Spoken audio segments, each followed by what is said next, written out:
Em sequência, é sempre bom lembrar que a história, na verdade, modificou muito seus procedimentos de análise.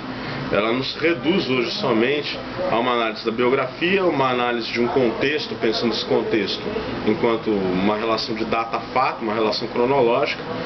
E, na verdade, os historiadores veem hoje a literatura como uma fonte substancial, importantíssima para a pesquisa, para o acesso, para a preservação da memória.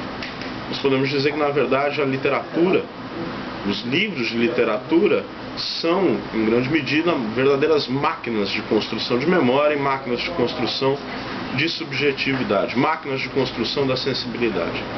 Então, o desafio que está posto para o historiador, na verdade, consiste basicamente em analisar essa memória sem reduzir a literatura a uma mera fonte. Tudo bem, ela tem o tratamento de fonte, mas antes de ser fonte, a literatura é, na verdade, um campo do conhecimento que lida com o sensível, que lida com o subjetivo, que lida com a construção das emoções, que lida com a construção da memória. Ela é obra de arte.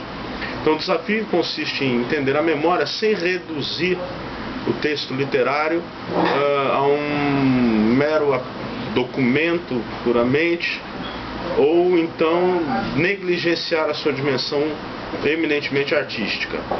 E pensar o espaço ficcional, pensar o espaço da ficção como a sério mesmo, necessariamente tomando emprestado e aprendendo com os colegas das letras a análise dos procedimentos literários. É o mesmo caso da música. Um historiador que trabalha com música, ele tem que saber alguma coisa de teoria musical, de harmonia musical, de tempo musical, de ritmos, de compassos, etc. Cinema, idem. Ele não pode trabalhar com cinema sem saber o que é um close-up, um plano em plongé, em contra-plongé.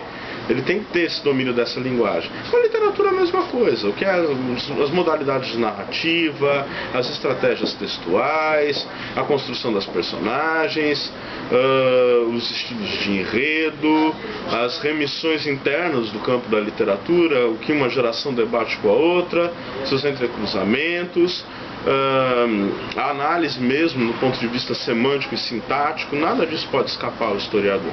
Não pode. Isso seria, na verdade, retomar e reduzir o texto a uma dimensão puramente conteudística. E isso foi um dos pontos que nós trabalhamos no nosso debate, ficou bastante demarcado e, acredito, torna, na verdade, a história um campo bastante completo.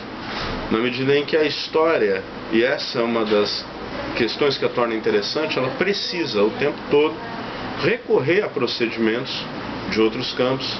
Ela tem o seu conjunto de metodologias, ela tem os seus debates internos, ela tem a historiografia, a discussão historiográfica, mas ela necessita o tempo todo dialogar com outros campos, aprender com outros campos.